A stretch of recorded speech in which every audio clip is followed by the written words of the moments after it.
Hey guys, starting another game here. Playing a 3-minute game. So we got a Queen's Gambit declined here. I like capturing on d5 in this position and then playing bishop g5.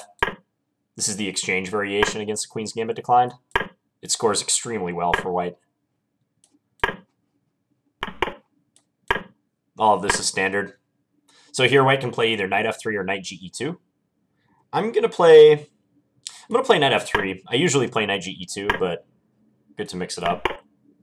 So with knight f3, white's less likely to take action in the center.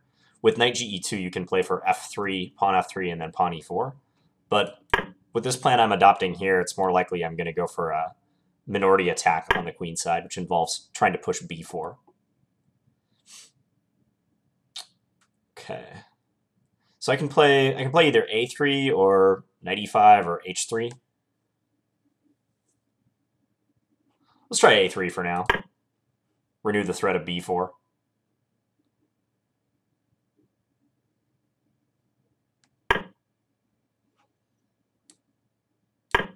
Keep the dark square bishops on board.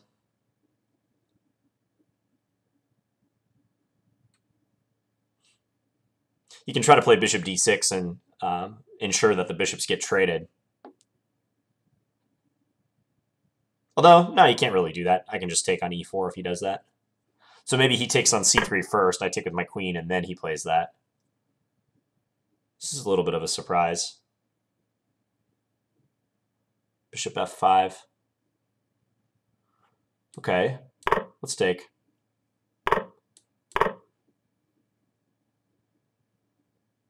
He's probably going to play bishop takes a3 now. But I'm happy to give this pawn up since I got two center pawns now.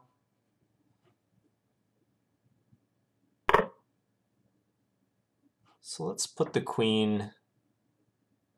Let's put it on f5. So he was discovered attacking my queen.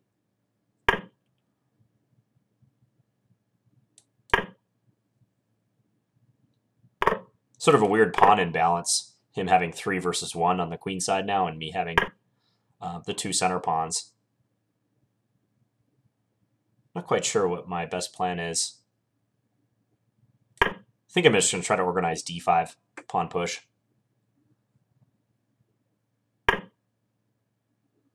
See how that works out.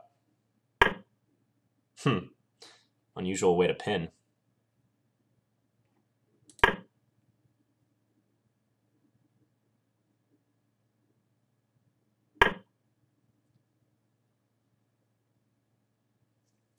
Missed that. Yeah, so now he's attacking my queen plus the pawn.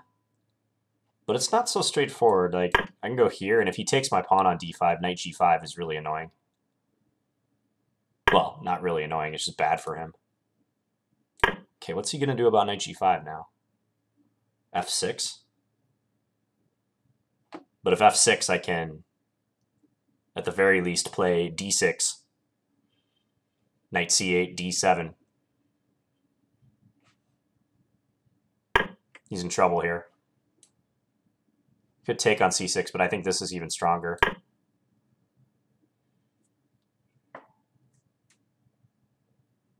Yeah, this is no bueno for him.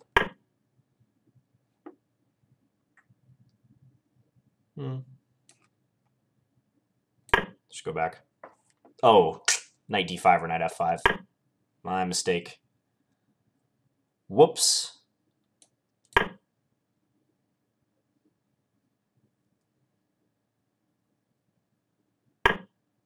Okay, now I gotta try to win this all over again. Hate it when that happens. Happens sometimes in chess.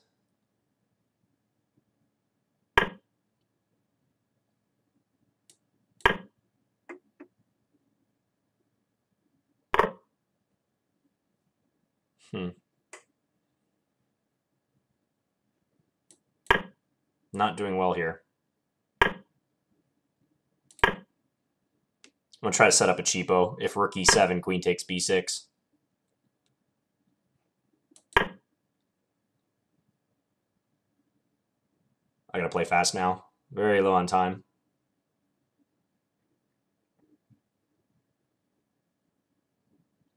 Going to try to play rook e1.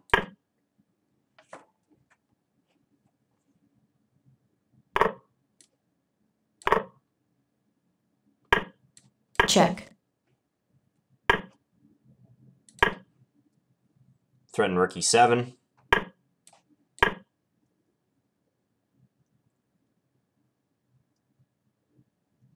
Time warning. Okay. Oh, I could have taken his rook.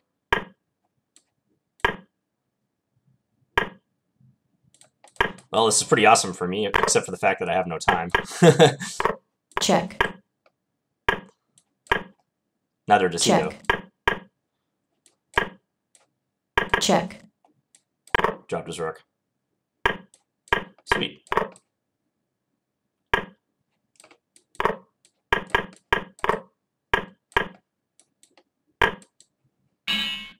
Okay. Well, that was pretty up and down. Yeah, I was doing really well that game and then kind of botched it and had to come back. Let's take a look. So, as I said, Queen's Gambit declined. Black playing knight f6. This move at the top level is like not as trendy as bishop e7. Wait, why is it not letting me move? 1 second. Yeah, so at the top level, bishop e7 is played more often, at least amongst like the very elite players. So the reason being that bishop e7 rules out bishop g5 for white, whereas knight f6, even though this is a very classical move, it can't be bad, does invite white to play the line that I played, early bishop g5. And this is all standard. So very important for white to play bishop d3 before black gets a chance to play bishop f5. If black were able to get his bishop to f5, he's usually pretty happy at this line. One thing that's good to know is that bishop f5 can't be played too early for black because it runs into bishop takes f6, queen b3 with this double attack. That's a really common idea. You see this all the time in d-pawn openings, d4, d5 openings especially. So after c6, though, black is threatening bishop f5. Like, let's say white plays an indifferent move here. Because now queen b3 is not a double attack. It's only attacking the b-pawn, which black can cover, like, let's say queen b6 here. So the timing is important in this line. So bishop d3, castles, queen c2. Now white's threatening to play bishop takes f6 followed by bishop takes h7, so black has to address that. And here I was mentioning white has two good plans. One is to play the move I played, which was knight f3. This is a little bit more classical, more central, more flank-oriented typically, where white goes for a minority attack with these pawns. Knight ge2, this move scores better than knight f3 by a bit, but it's more central-oriented. So white will play, let's say after rook e8, castles, knight f8, white will play f3 and attempt to enforce the e4 pawn break. And if white gets e4 in successfully, he usually has a very nice central presence and ideally can get like a two-pawn roller there with the d and e pawn, assuming like there's a capture. So I've played that on many occasions. This was a favorite weapon of Botvinnik in his time, and then later by Kasparov, who was basically Botvinnik's protege. Always good to try new stuff, though, especially in Blitz. So knight f3. And here I played rook b1. Actually, in retrospect, I think I should have played h3. Yeah, 11, h3, move 11 is the time to do it. That might be more flexible. Rules out any bishop g4 or knight g4 stuff. And white is not tipping his hand so early by playing rook b1. So, as I mentioned, this minority attack, wherein white uses less pawns to attack more pawns here, this is what I'm trying to initiate with rook a b1. My idea is to go b4, b5, and then take on c6. And if it all goes according to plan, black will have some sort of pawn weakness there. So just to illustrate this, let's say we make a couple moves. I don't know, let's say black plays like rook c8, and this happens.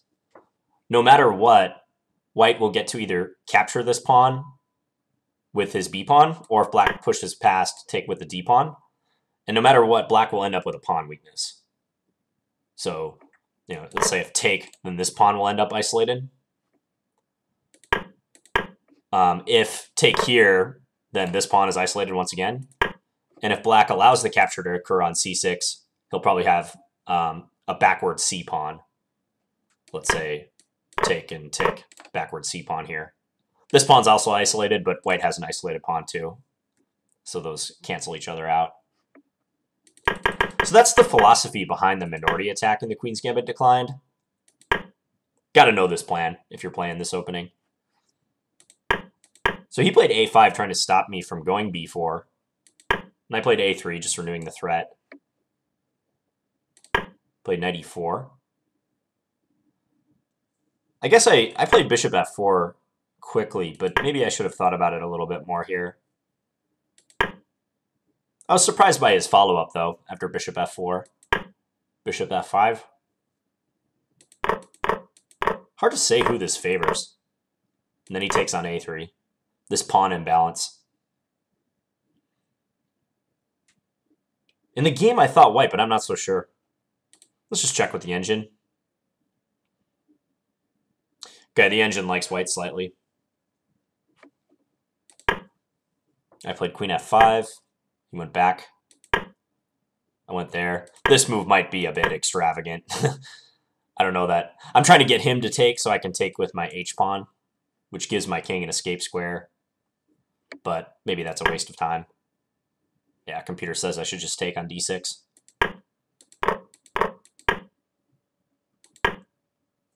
Then I was angling for d5. I missed this knight e7 move. He played rook a5 first. I defended.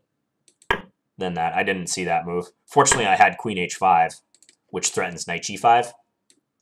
So in the event he takes, knight g5 looks pretty brutal. These two threats. Engine says black can give up a pawn like this and survive. But that would be difficult to allow. But after he played g6, now black doesn't have a good way to deal with the knight g5 threat other than playing f6. And here I just played d6. Main idea being knight c8, d7, the fork. But he outsmarted me. He played queen h5, and I just chose the wrong square for the queen. Pretty plain and simple. Engine says queen c1 is plus about, 4.5 pawns for white. So that would be winning. And then this knight is stuck. It can't go here or here. It'll just be captured by the pawn. And again, if knight c8, then d7. I didn't think about it too closely. I just saw that if, let's say, queen f4, he might be able to play g5. And then if queen takes f6 here. But even that seems just winning for white. I think back here, queen g4 is good. Attacking these two pieces.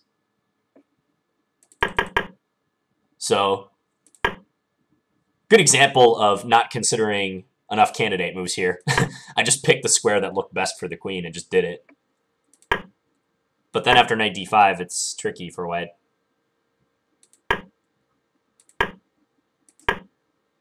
Yeah, and I should have played d7. And if rook e7, I can take on b6. And if he takes, I queen the pawn. White will emerge up a piece. So d7, I guess he has to play rook f8. Still some work for white to do. But with black's pieces being so misplaced here, yeah, I gotta believe white's doing extremely well. Most likely just winning. So queen b4, played c5.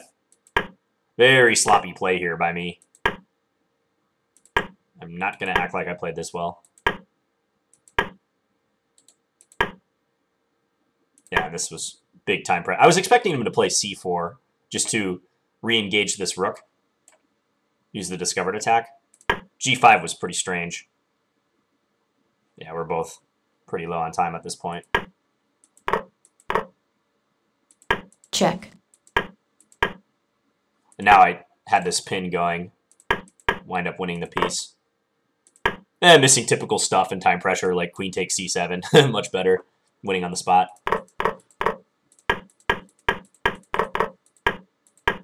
And then, Check. thankfully, I had a little bit more time than him. Check. Check. So, summarizing this game, or this opening, rather, this is a great opening to learn if you're just trying to understand ideas in a d4 opening. In fact, like if you're starting out with d4 as white, this would be one of the first openings you'd want to study.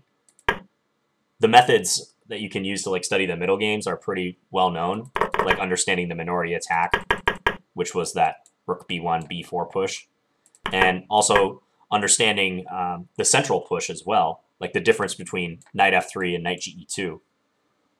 Again, with knight ge2, white's playing more for this central pawn push with f3 and then e4. And usually this rook will go to like d1 or e1. So, hope you guys enjoyed this video. Thanks for watching.